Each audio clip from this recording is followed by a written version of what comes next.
আলোচিত নায়িকা আওয়ামী লীগের স্বতন্ত্র প্রার্থী অভিনেত্রী মাহিয়া মাহি ও কন্টেন্ট ক্রিয়েটর আশরাফুল হোসেন ওরফে হিরো আলমের মনোনয়নপত্র বাতিল করা হয়েছে।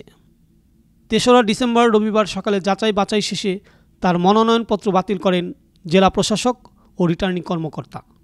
দ্বাদশ জাতীয় সংসদ নির্বাচনে অংশ নিতে গত বৃহস্পতিবার বাংলাদেশ কংগ্রেস জোট থেকে বগুড়া ৪ আসনে মনোনয়নপত্র জমা দেন হিরো আলম।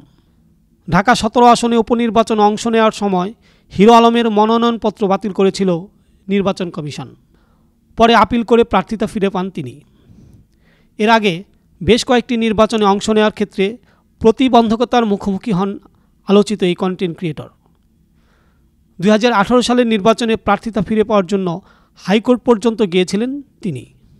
এদিকে অভিনেত্রী মাহিয়া মাহির মনোনয়নপত্র বাতিল হয়েছে। মনোনয়নপত্র যাচাই বাছাইয়ের সময় এই প্রার্থীর মনোনয়নপত্র বাতিল করেন নির্বাচন সংশ্লিষ্ট কর্মকর্তারা। জেলা রিটার্নিং কর্মকর্তা শামীম আহমেদ এ তথ্য নিশ্চিত করেছেন।